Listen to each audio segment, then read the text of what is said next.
तो last class में हम देखे थे ये कौन सा रे है, इंसिडेंट रे। कौन सा है?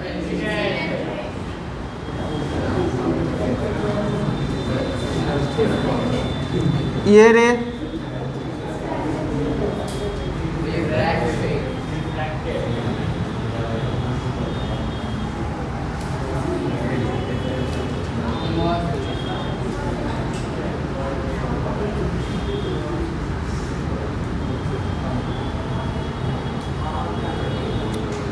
जब हम यहाँ एक नॉर्मल ड्रॉ करते हैं और यहाँ एक नॉर्मल ड्रॉ करते हैं तो ये एंगल ऑफ इंसिडेंस है और ये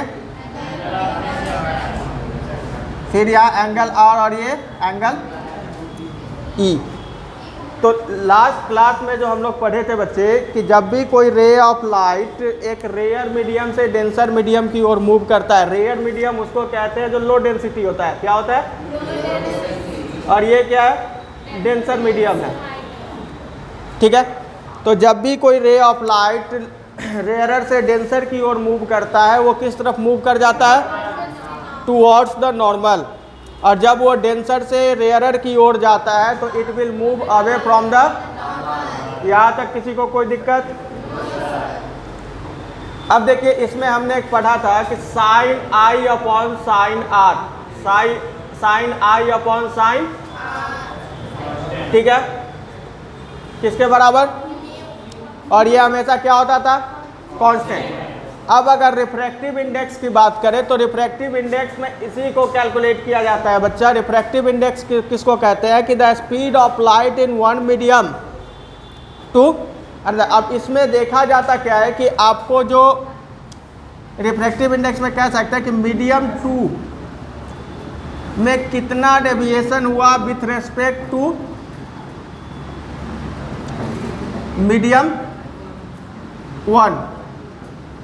ठीक है, तो यहाँ पे हम लोग जो देखते हैं वो क्या देखेंगे? जैसे अगर हम लिखते हैं ए म्यू जी, इसका मतलब पहला मीडियम कौन है?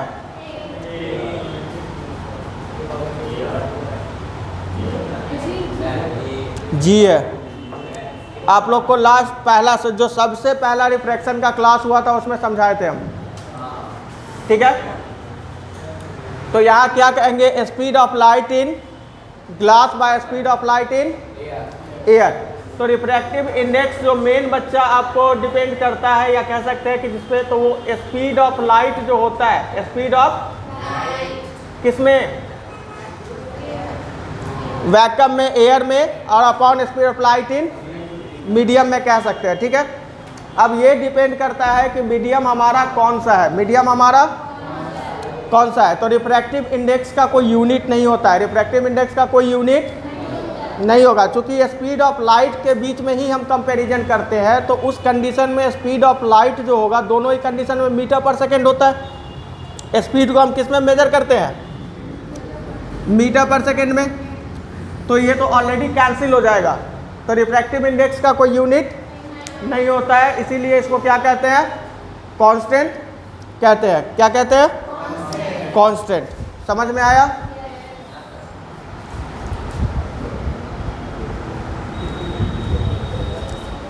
अब देखिए गिवन पेयर ऑफ मीडिया, तो ये तो हम समझ गए कि वहां पे क्या होगा? 2 मीडियम होगा, यही ना। अब जैसे अगर 2 म्यू 1 है तो इसको हम लोग क्या लिखते हैं?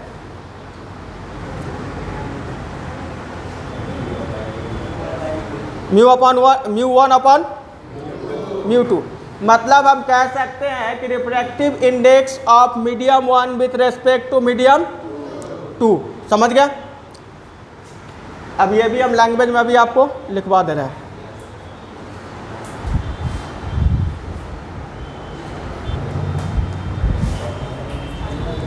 बुआ देखिए 1 म्यू 2, इसको हम लोग क्या कहते हैं? मीडियम म्यू 2 अपॉन म्यू 1, और इसको हम लोग कहते हैं sine I upon sine R. समझ गए?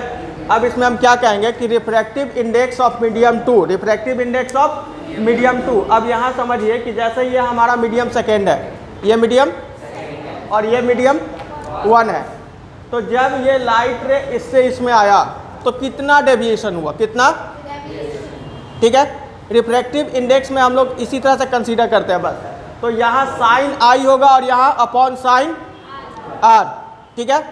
यहाँ हम कह सकते हैं कि speed of light in medium 1 with speed of light in medium 2, समझे। तो स्पीड के कॉन्सेप्ट में भी इसको वैरी कर सकते हैं। अब हम लोग कहेंगे कि अगर हम लोग रिफ्रैक्टिव इंडेक्स को वैक्यूम के कंपैरिजन में मेजर करें, किसके, तो उसको हम लोग एब्सोल्यूट रिफ्रैक्टिव इंडेक्स कहेंगे। क्या कहेंगे, ठीक है। तो लिख लीजिए the refractive index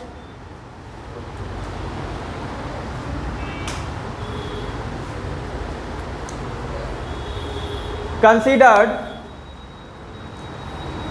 as compared to the refractive index considered as compared to या with respect to एयर और वैक्यूम, एयर और वैक्यूम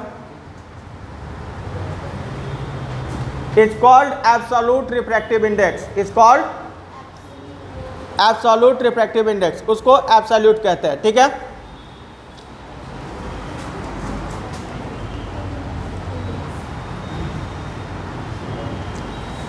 अब समझ लीजिए कि म्यू जो हो जाएगा वो speed of light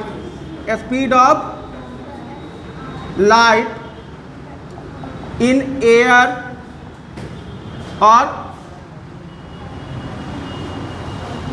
vacuum by speed of light इन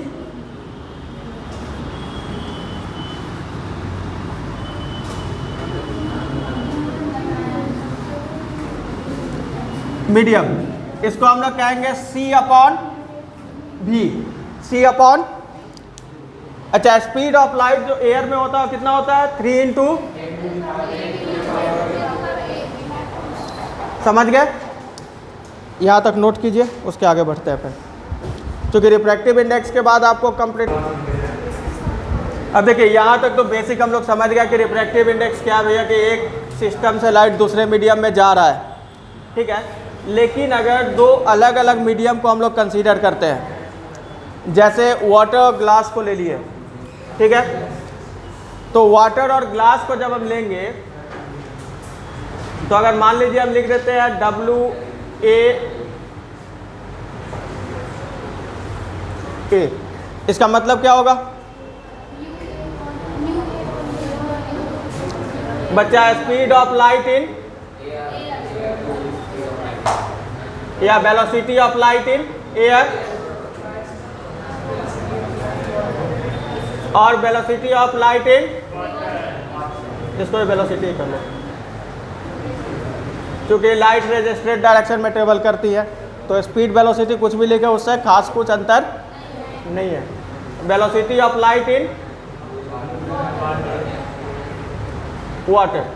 तो बच्चा इसको हम लोग लिख सकते हैं कि refractive index of air with respect to, तो यहाँ हम लोग क्या लिख देंगे C बाई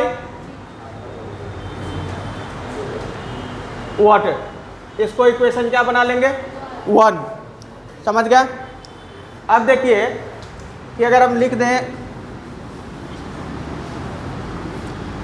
ठीक है, तो यहाँ क्या हो जाएगा फिर C अपॉन VA हो जाए, VG हो जाएगा इक्वेशन 2। और जब इन दोनों इक्वेशन को बच्चा हम डिवाइड करेंगे, क्या करेंगे डिवाइड करते हैं, तो C से C हमारा पहले लिखे कि इक्वेशन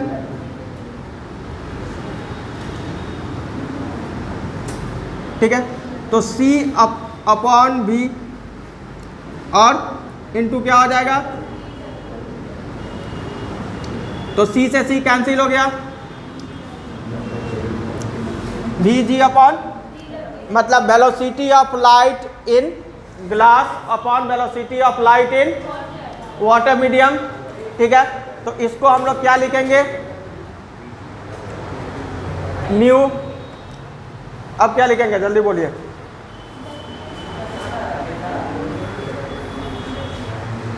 ये किसके बराबर हो जाएगा? Velocity of light in glass upon velocity of light in water.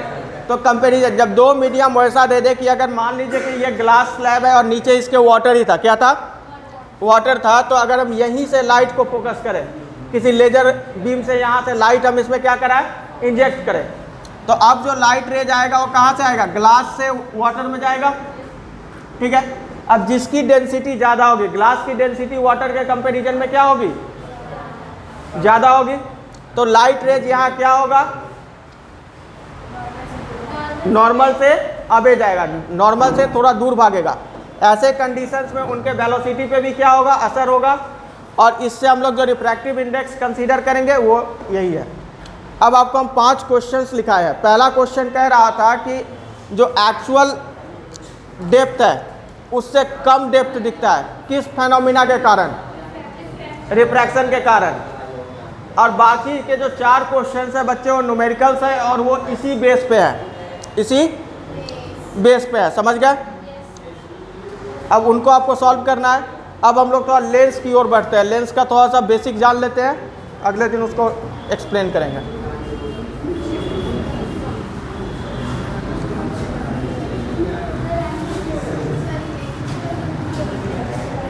क्या हुआ?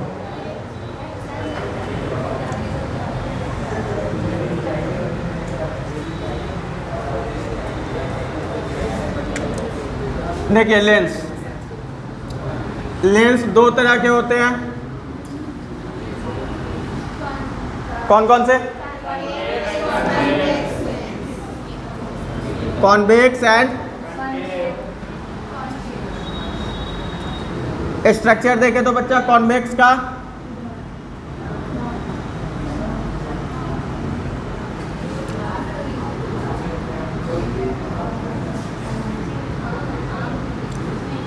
अब इनका फॉर्मेशन कैसे होता है? अब जैसे देखिए कि 2 स्फेरिकल ग्लासेस लेते हैं, 2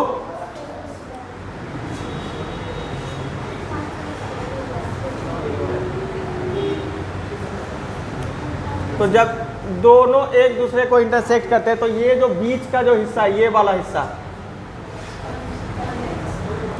ये क्या बना? कॉन्वेक्स बना, ठीक है। लेकिन अगर इसी में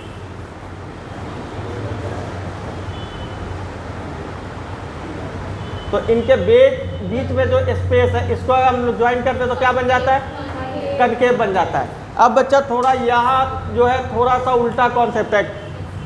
अभी तक आप जो पढ़ते थे मिरर से थोड़ा सा डिफरेंट कॉन्सेप्ट यहाँ आपको मिलेगा। अब देखिए कि लेंस का जो सेंट्रल मिड पॉइंट होता है उसको क्या कहते हैं? ऑप्टिकल सेंटर, ठीक है। अगर कोई रे ऑफ लाइट पास करती है तो उसको क्या कहेंगे? Principal axis. अब बच्चा इसमें 2 फोकस होता है, लेंस में 2 फोकस होते हैं, एक प्रिंसिपल फोकस होता है और एक जनरल फोकस होता है। अब जैसे देखिए कोई भी रे ऑफ लाइट अगर यहाँ से जाएगी तो ये कहाँ पे कन्वर्ज होगी? समझ गए? तो अभी तक हम लोग क्या पढ़ते थे कि अगर ऑब्जेक्ट का मिरर में किस इमेज जो बनता है अगर उसी साइड बन जाए, मिरर के सामने ही स्क्रीन पे बन जाए तो क्या कहते थे? रियल। लेकिन लेंस में भाई ये जो अगर अपोजिट साइड में ऑब्जेक्ट बनता है तो रियल है, अगर सेम साइड में बन गया तो इसको हम लोग कन्वर्जिंग लेंस कहते हैं। क्या कहते हैं?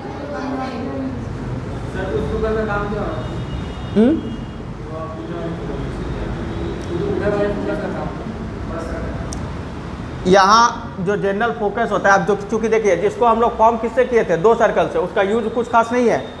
2 सर्कल से फॉर्म किए थे तो दोनों सर्कल का अपना सेंटर ऑफ कर्वेचर था ना, सेंटर तो रहा होगा, और दोनों के सेंटर का जो हाफ पार्ट होता है वो क्या होता है? फोकस होता है। इसलिए इसको कंसीडर करते हैं, एक प्रिंसिपल फोकस होता है और जनरल फोकस होता है, ठीक है। उसको 2F कहते हैं, सेंटर ऑफ कर्वेचर होता है, लेकिन इसको ट्वाइस ऑफ फोकल लेंथ कहते हैं, ठीक है। यहाँ पे जो हम लोग लिखेंगे तो यहाँ 2F लिखेंगे, ना कि C लिखेंगे, ठीक है। अभी बता क्या रहता है? इसको कन्वर्जिंग लेंस कहते हैं, इसको डाइवर्जिंग लेंस कहते हैं।